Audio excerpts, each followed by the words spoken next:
Bonjour, je m'appelle Julinette. Si vous me regardez, je vous souhaite la bienvenue sur ma chaîne Histoire de vie. Dans cette chaîne, nous parlons des problèmes de vie au quotidien. Nous aidons les personnes qui ont des problèmes à trouver des solutions à ces problèmes-là à travers des commentaires. Donc, vous qui passez par là, n'hésitez surtout pas à laisser un commentaire. Et vous autres qui avez besoin que je raconte vos histoires, faites un tour sur mes différents comptes et laissez-moi vos histoires afin que je les raconte. Dans cette vidéo, je vais vous parler de Laura, une jeune étudiante qui s'est rendue compte que son benguis est en fait le même benguis que celui de sa petite sœur et a besoin de vos conseils, elle ne sait pas quoi faire.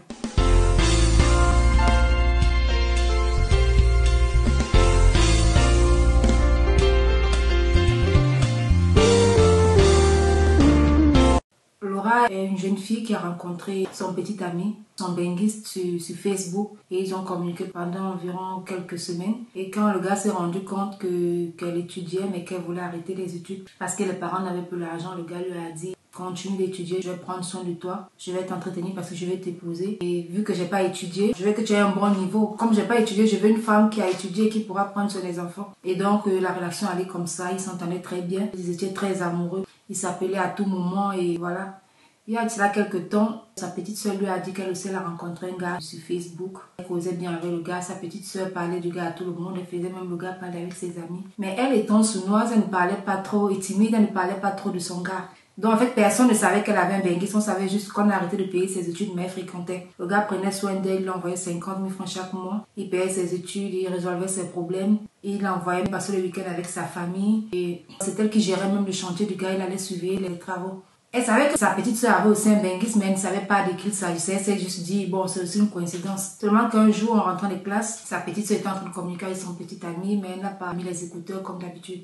Donc, elle a remarqué la voix du gars. Elle s'est en train de faire l'appel vidéo, elle n'avait pas les écouteurs, donc elle remarque la voix du gars et dit à sa petite soeur. Quand sa petite soeur finit, elle demande à sa petite soeur avec qui tu es en train de parler. Sa petite soeur lui dit, avec mon petit ami, parce que sa petite soeur l'appelait souvent bébé, donc elle ne prononçait jamais le nom du gars. Elle n'a pas fait le lien en fait. Sa petite soeur lui dit, c'est mon petit ami, elle lui demande son prénom. Elle lui dit, il s'appelle Franck. Elle lui dit, Franck comment? Elle dit le nom.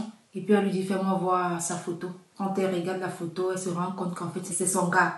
Directement, elle s'est évanouie. Et après quelques instants, quand elle est revenue à elle, elle est juste allée dans la chambre en pleurant. Malgré tout ce que la famille, sa mère, ses soeurs ont fait, elle ne leur a pas expliqué ce qui se passait. Elle est juste allée dans la chambre et passé le temps à pleurer. Le problème, c'est que maintenant qu'elle sait que c'est le même gars, elle ne sait pas quoi faire. Elle ne sait pas s'il faut laisser le gars parce que avec sa petite soeur, le gars lui parlait déjà du mariage. Ils étaient ensemble depuis environ 4 mois.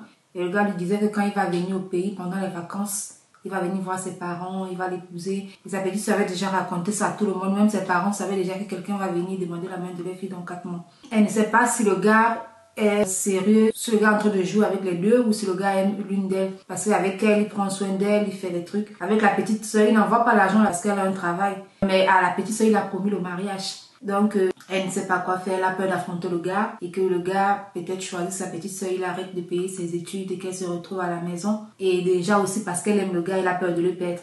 Et elle a aussi peur que si le gars l'a choisi, sa petite soeur ne va jamais lui pardonner parce que pour sa petite soeur, elle se voit déjà mariée, elle se voit déjà en Europe. Donc elle a besoin de vos conseils, puis elle ne sait vraiment pas quoi faire. Vous qui écoutez cette vidéo, n'hésitez surtout pas à lui donner des conseils. Dites-lui si vous avez déjà vécu la même histoire, si vous connaissez des gens qui ont vécu cette histoire, une histoire pareille, comment ils ont fait pour s'en sortir, n'hésitez surtout pas à lui laisser un mot. Voilà, nous sommes à la fin de la vidéo. Si vous avez aimé, laissez un commentaire, partagez, abonnez-vous. À bientôt pour une nouvelle histoire.